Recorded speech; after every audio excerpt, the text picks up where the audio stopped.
Good morning, everyone, and welcome to the UJIA Yom Ha'atzmaut Business Breakfast.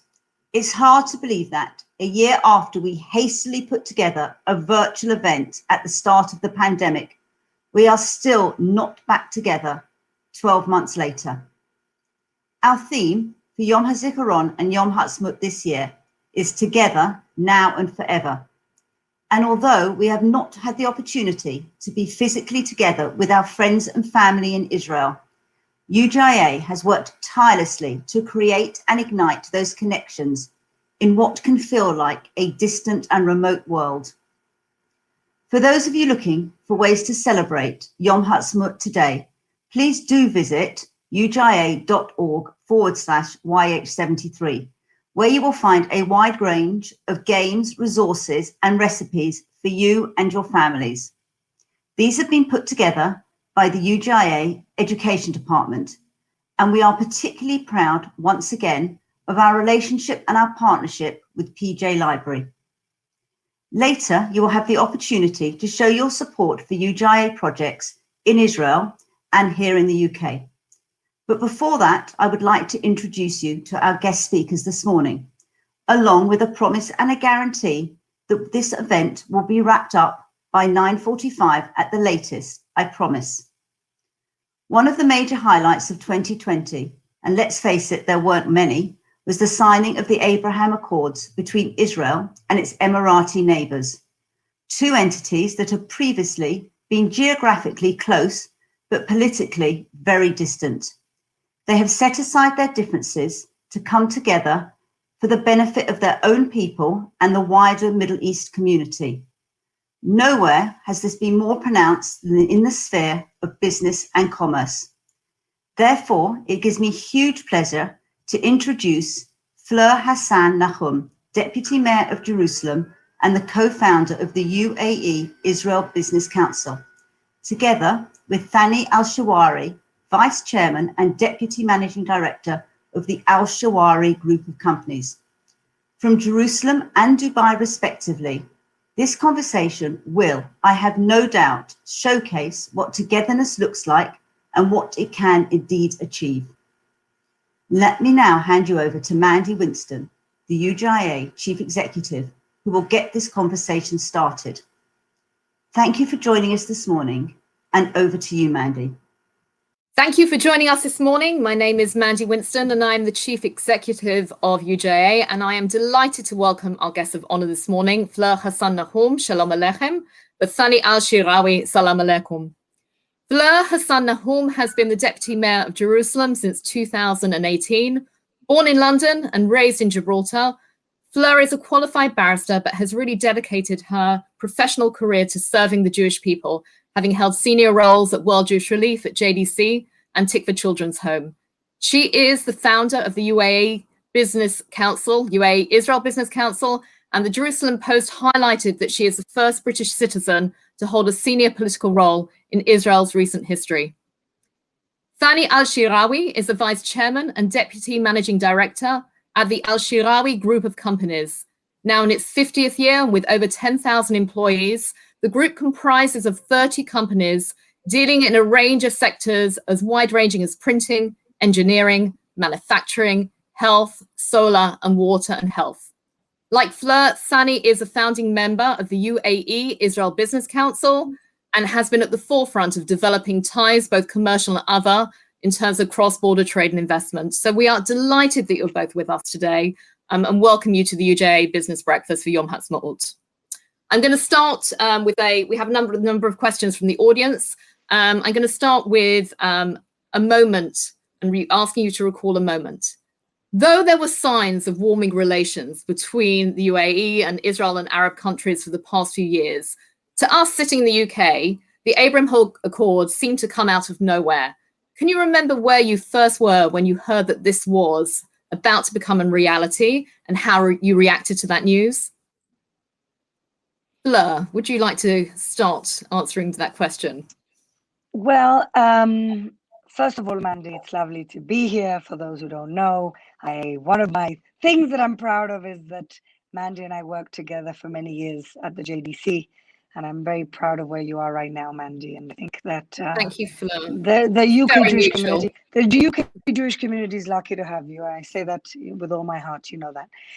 Okay, so I have to say, I didn't have an inkling it was going to happen so quickly, but a year ago, which is a good 6 months, 4, 5, 6 months before the Abraham Accords were announced, I was having very high-level meetings with the American embassy in Jerusalem, yay, that they're in Jerusalem, and about projects that we could advance with the UAE government under the radar to see how we could continue to warm up relations, to do this under the radar normalization that was going on before it was announced. So people in the know knew there was something cooking. I didn't think it was going to happen so fast. I thought we're going to start doing some projects. You know, in the UAE Israel Business Council, we estimate there was about 200 odd companies, Israeli companies, quietly working in the UAE. And we were talking about more welfare, health projects together. We were talking about a regional children's hospital in East Jerusalem. Of course, my interest in all of this is to advance my Arab constituents in Jerusalem. And so we were talking on those type of topics. The American embassy, Friedman, the people who were close to the Jared Kushner, the Trump administration, they were very invested in that. We know that we had the Bahrain business summit the year before. We knew something was cooking. Israel was invited by the UAE to create a pavilion for the Dubai Expo 2020, which has now become the Dubai Expo 2021 because of COVID. And so there were signs, but you know, we didn't want to be too optimistic. You know, we're Jews. We don't like to get too excited about something that may not happen. So, but we certainly knew something was cooking.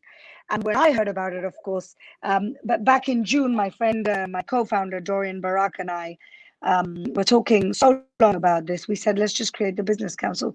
So we created the business council even before the normalization was announced to kind of be a vehicle for this under the radar normalization and warming of ties, not understanding for a second that 2 months later it was going to be announced. And of course, the moment it was announced, we got on the phone, we set up an online platform within the next few days, and then we were lucky enough to meet partners like Thani, who have really been at the forefront of the warming. He's the face. Thani and I are the faces of the warming of relations. We're the face of the Abraham Accords. Of course, Thani jumped straight into it. He'll tell you his own narrative, but he jumped straight into it, and we couldn't have asked for a better partner than Thani Al-Sharawi in this whole wonderful adventure that we're going through. Thank you. Thani, do you remember where you were? What was your entry point into this story? Well, it was August 13. I think it was around 5 p.m. our time here in Dubai. I was at a friend's housewarming gathering. I will not call it party since it's COVID. A housewarming gathering, and my phone didn't stop beeping because of the notifications. I mean, I've been active on social media, and I was always trying to bring the Arabs or Arabs/Muslims and the Jews closer. I believed in peace. I believed that anonymity will not create any good thing. It will just make everything worse. So I was trying to have a dialogue. I mean, of course, the only way I could for me in social media is to have a dialogue with people on both sides, even on my side. Well, actually, definitely more on my side. And everybody knew that. So on August 13, my phone was just, did you know about this? Congratulations! When I started getting congratulations myself from some of my friends.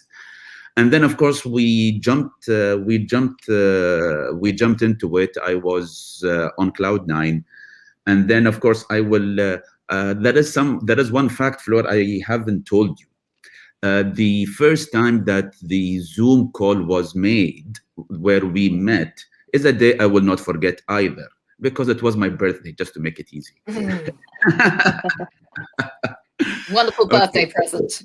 Thank you very much. Thank you very much. Actually, my wife was not very happy at that moment because she had a cake.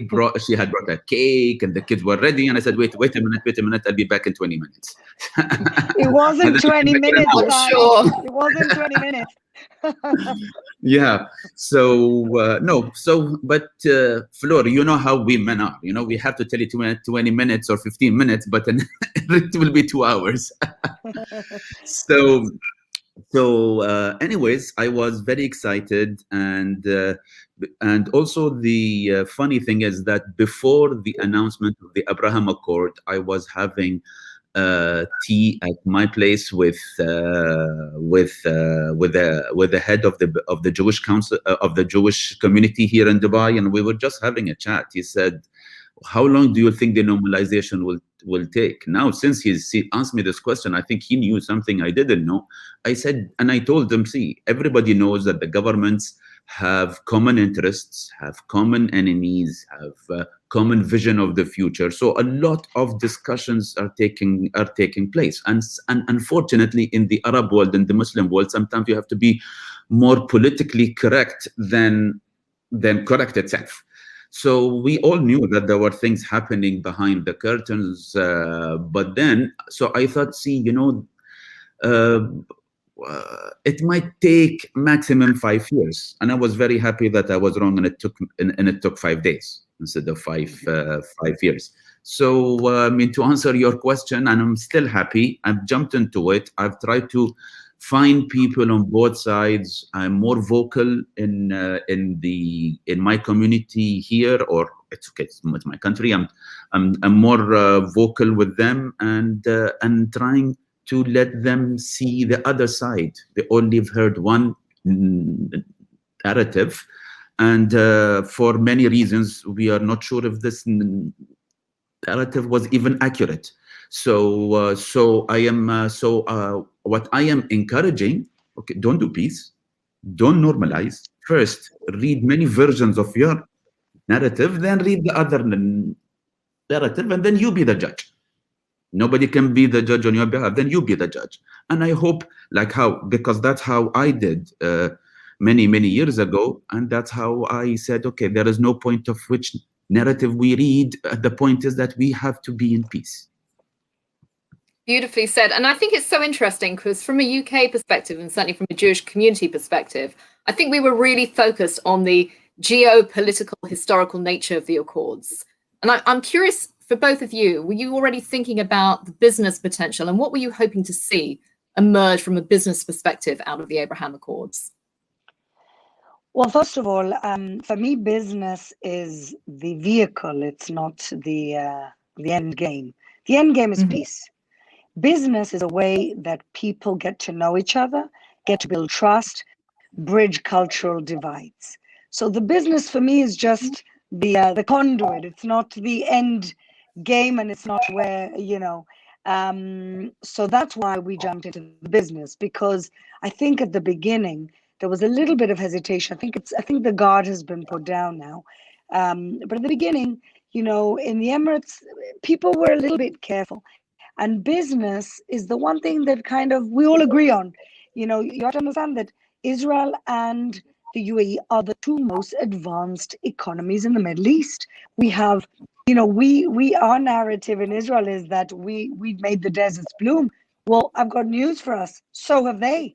You know, within 30 years, they've taken a desert and they've built, you know, a cross between New York, Miami, you know, it's an incredible place.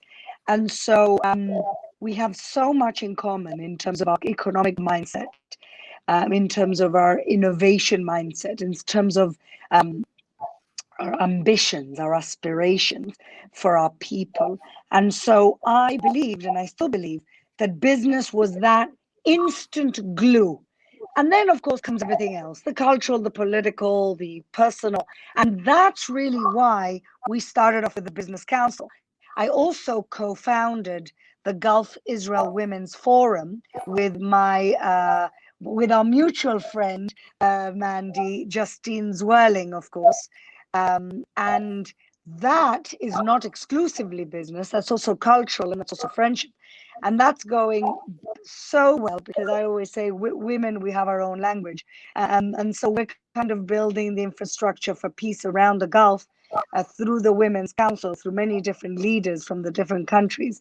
But the business, I believed, and I still believe, was kind of the instant thing that we could do without kind of making anybody uncomfortable. And so that's where we started.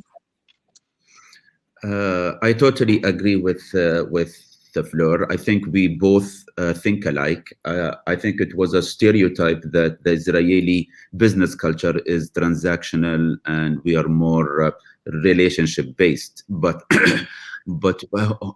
it took us, I think, 2-3 weeks to find out that no, we are both transactional and we are both relationship based also.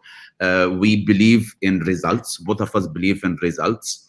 We want to reach the results quite fast, which I think it's a good thing because you tend to do your homework right away, build your base right away. So we are a lot alike. So I think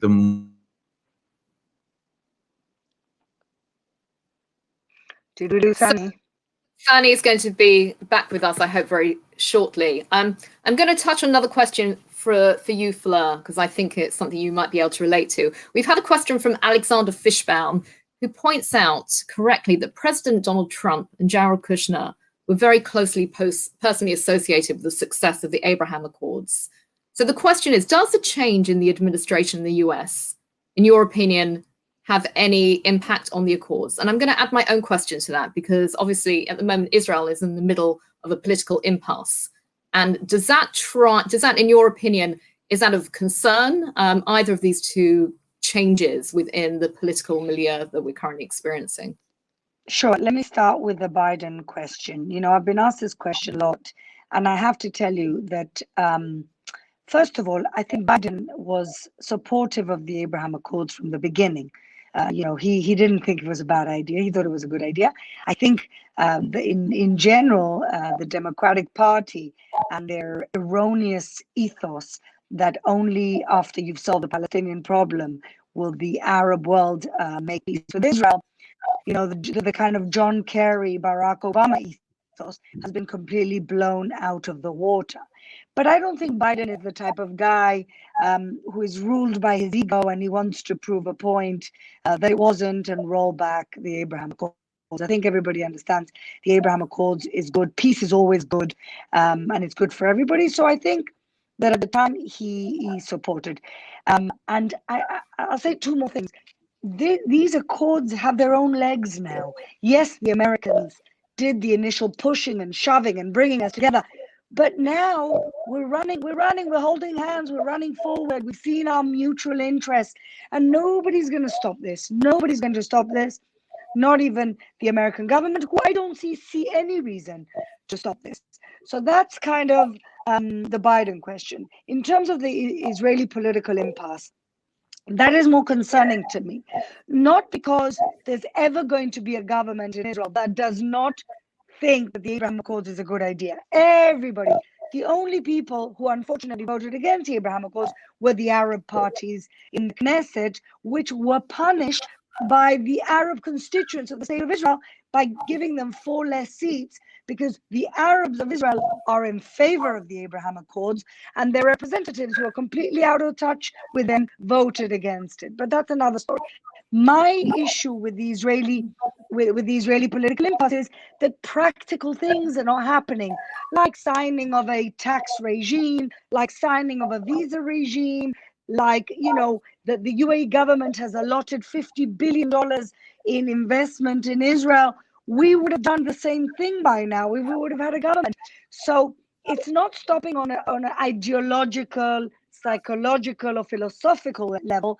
It's stopping on a practical, it's kind of slowing things down on a practical level. And this, of course, is concerning to me.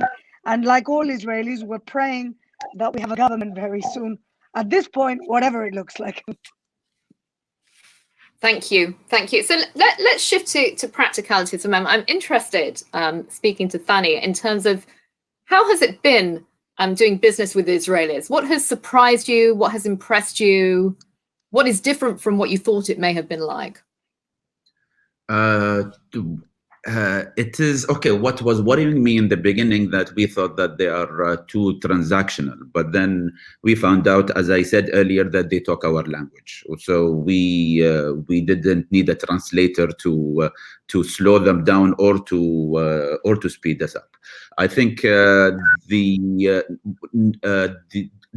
what surprised me, to be honest, okay, sorry, the word surprise is wrong, but I could see it firsthand. The level of the sophistication the Israelis have reached in some of their products, regardless software or hardware.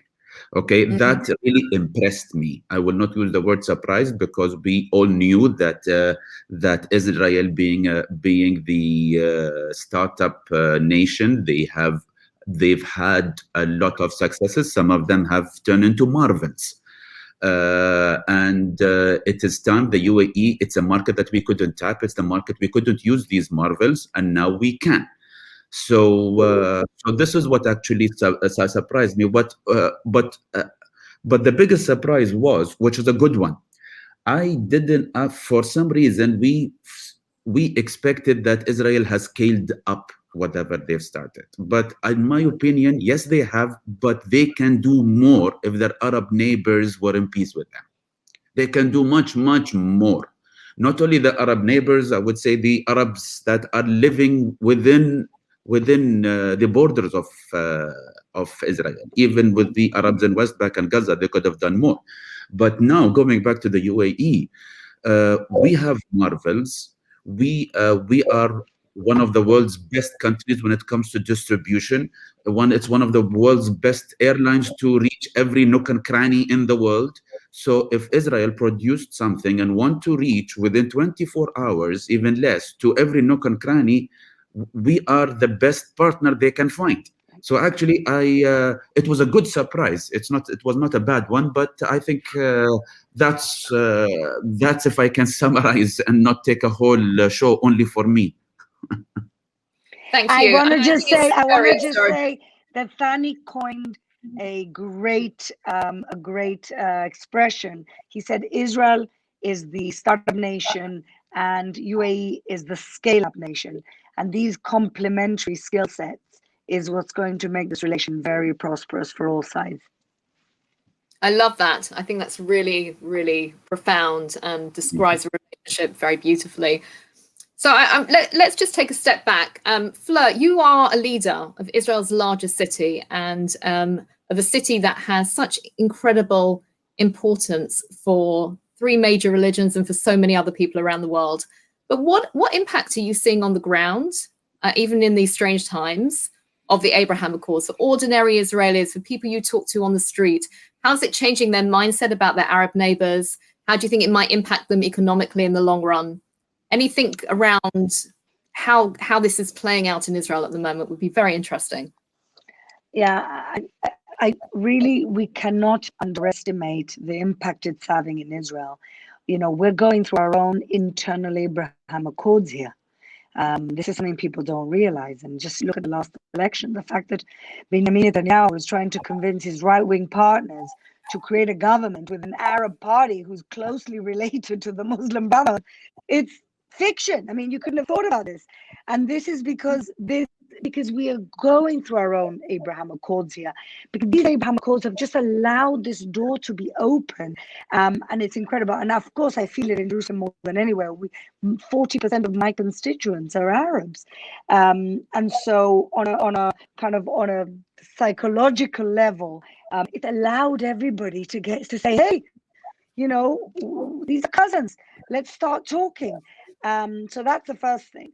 The second thing is, on an economic level, I think it's fantastic. I've been to Dubai a number of times now. My flight is always at least half Arab Israelis or Jerusalem Arabs on the flight, you know, going to an Eilat with their language.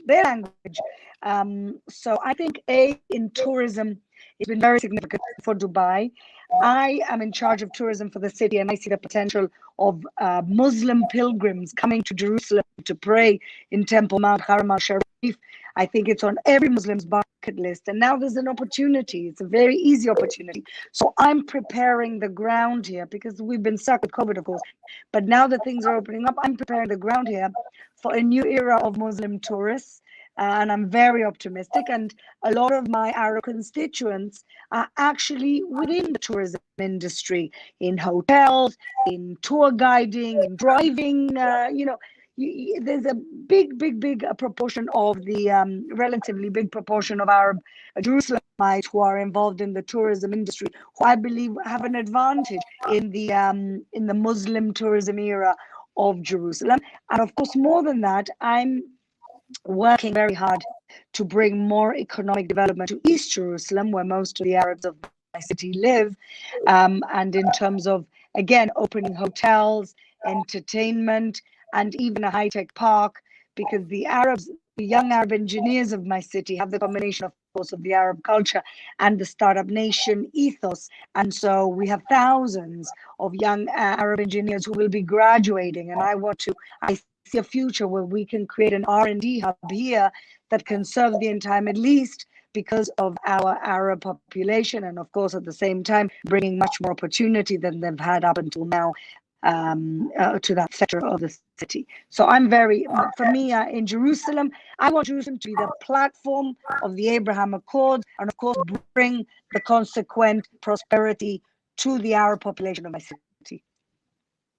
Thank you. And I think, again, sitting here in the UK and seeing the people, Emiratis traveling to Israel and Israelis enjoying Dubai and seeing Israeli produce being sold it's quite moving. And therefore, we have with us today leaders of the UK business community, those who are affiliated, of course, with the Jewish community, but people in really significant positions in trade and industry here in the UK. And therefore, I have a question from Alan Siegel, which I want to pose to both of you. Which is, how can us in the UK be involved in this relationship? Is there anything we can do to help strengthen it? Do we observe from the sidelines and support it and talk to people about it? Is there is there a call to action here? It's a difficult question. Tani, maybe you go. Yeah, actually, yes. Okay. The best thing for the UK to show that they are a supporter of UK of the Abraham Accord, and that is to encourage British Muslims to invest in Israel and for British Jews to invest in the UAE. Because in the United Kingdom, there are a lot of Muslims and Jews there. A lot of them are living in peace with each other. But if you want to be a part of this party that we're having as an Abraham Accord, if you want us to adopt you as a brother, so as I said, the best thing is to cement it with peace. And I have met a lot of Jewish investors, regardless where they are from, America or Europe. And when they hear Dubai, they say, well, we want to invest in Dubai, but. And the same thing, you will find a lot of British Muslim venture capitalists that would love to invest in a lot of Israeli startups. But then the word "but" comes again. So if the UK can jumpstart, of course, it's at the end the people have to do it, and the people will want to have to do it. But if the British or if any organization, like let's say yours, if they can jumpstart the relationship of encouraging British Muslims to invest in Israel and the British Jews to invest in Dubai. Thank you. That's a great idea. What a great idea. I want to say something that I was telling people. I was in Dubai last week, and I said to a few people, when the UAE and Bahrain, of course, made normalization and peace with Israel, they made peace with the entire Jewish world, because we're a package deal in a lot of ways. And so I was so pleased to see in December, when I was there with my family, so many British Jews on holiday in Dubai. Now, a year ago, there were no Jews on holiday in Dubai. I'm sure there were some, but certainly not at the numbers that I saw. I've got friends who became Corona refugees and just stayed in Dubai. They never went home. They were there for 3 months. And so I'm pleased to see that already the Jewish world has Dubai on their map. So much so that organizations like yours are already thinking about trips. You know, Mandy and I, you know, we started off in an organization that every trip to Israel was accompanied by a trip to the EU. And we are thinking about that. I think that's very true. So I'm going to ask our final question while Fleur is back online. I really hope that one day we can do this in person because it will feel so different. But for my final question, which I will pose again when Fleur rejoins, Fanny, for you, what do you really believe is next? What industries do you see developing closer ties between Israel and the UAE? And do you think there are other sectors outside of business where we can expect to see some new collaborations? Like what does the future hold? Okay, what I see, I think going back to the startup scale-up nation, Emirates Airlines, Etihad Airlines should use Israel as a hub to export to and from Israel. And not only when it comes to hardware, but also to use Tel Aviv as a hub to go to other countries. I mean, I believe a Dubai, Tel Aviv, New York flight or a Dubai, Tel Aviv, Los Angeles flight will be quite full. So I think that is expected out of them. And also when it comes to the businesses, the UAE can benefit from the water filtration industry, from the cyber industry, from agriculture and agri-tech industries, where Israel have been the leaders in the world. They were not just good, they are better than people that had agriculture for centuries. So we have to, so the UAE, since we have the same climate issues, maybe it's a bit worse here, and maybe the same in the infertile land, but Israel has solved this problem. So I think this is what we will get from Israel. And of course, when it comes to culture and art, we're both countries that love food. So, and I will not argue if the hummus is Arab or Israeli, as long as it tastes good. I would agree with that sentiment. Absolutely. And Fleur, the question was really, the last question was, what's next? How do you see the relationship unfolding? There are other sectors that you see have potential for collaboration.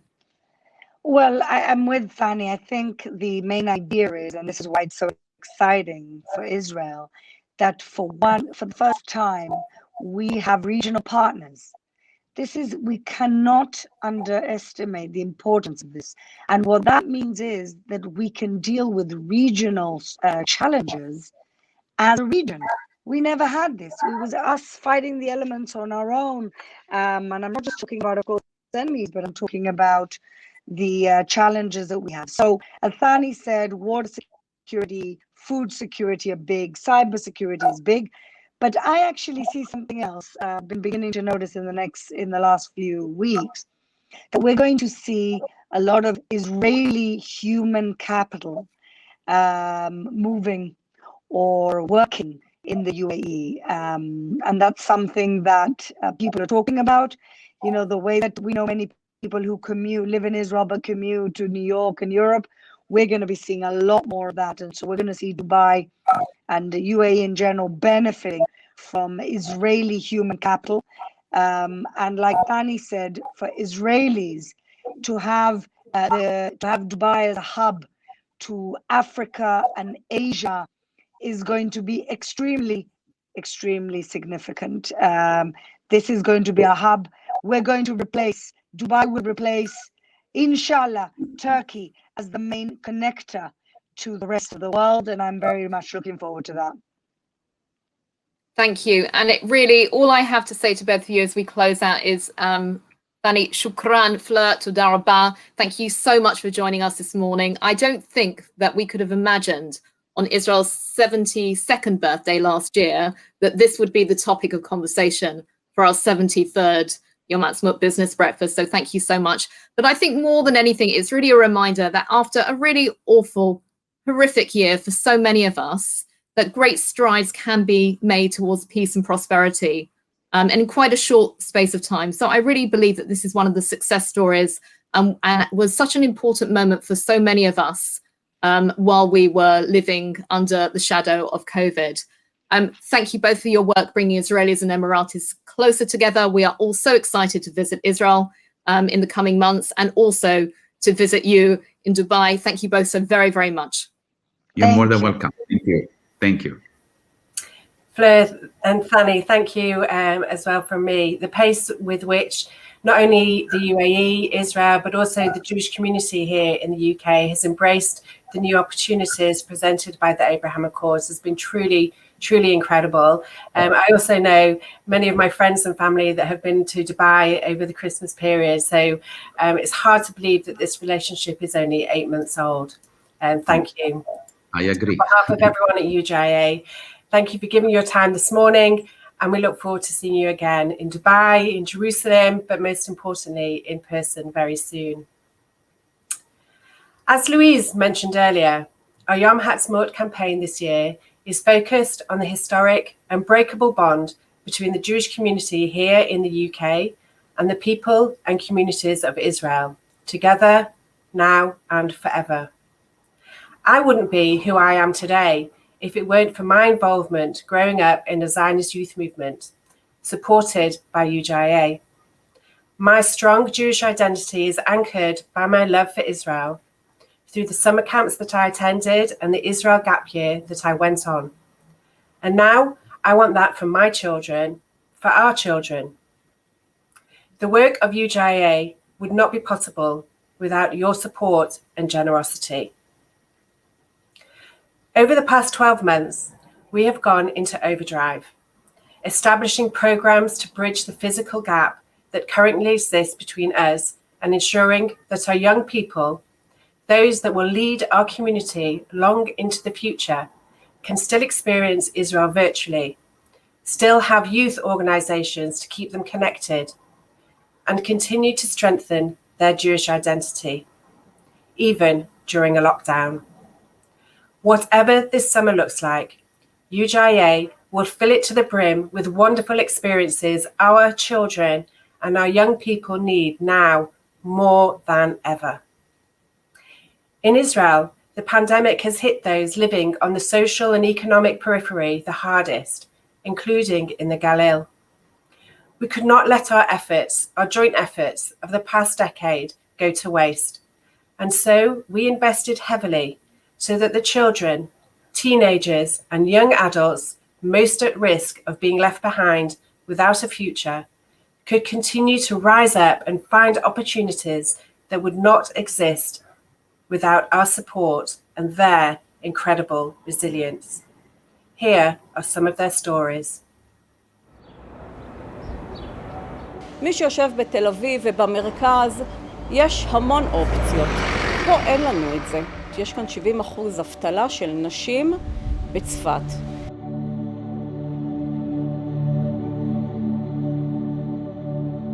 זה היה מצב די מטריד ומפחיד, שלא ידעתי לאן העסק שלי הולך. רציתי להמשיך להתקיים, והמטרה שלי הייתה לשרוד, לעבור את תקופת הקורונה. בעקבות דברים שעברתי, הטרדות מיניות ועזרה שהייתי צריך לקבל, ולא היה לי כל כך למי לפנות, החלטתי שאני רוצה ללמוד וכדי להיות מטפל ולעזור לאנשים אחרים כמוני.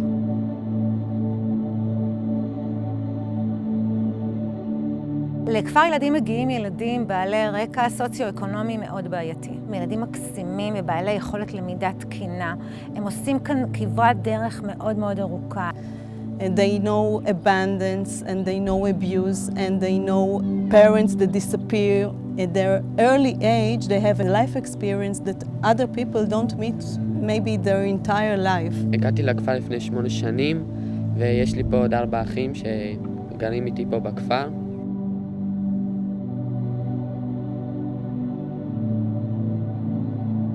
כשבאתי לכפר היה לי פער של שנתיים מהלימודים. הכפר הצליח לסגור לי את הפערים ועכשיו אני לומד כרגיל.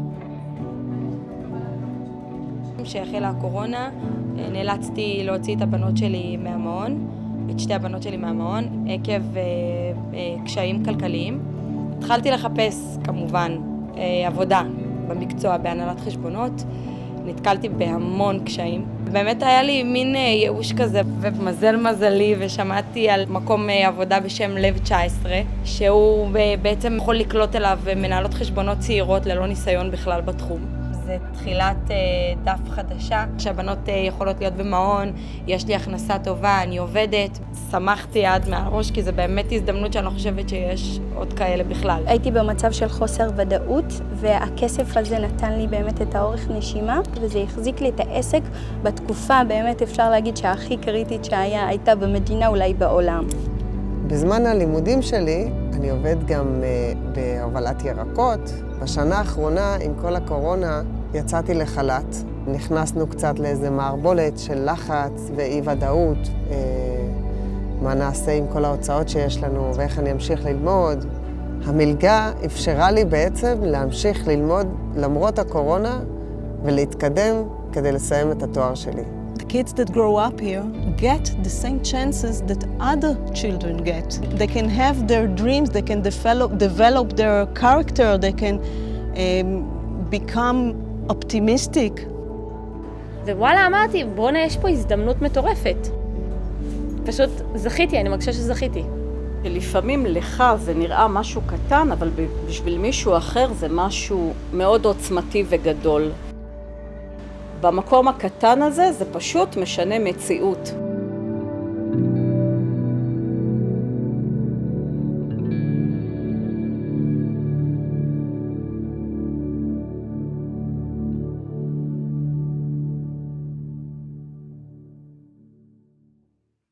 I'm sure you will all agree that the work of the UJIA is needed now more than ever.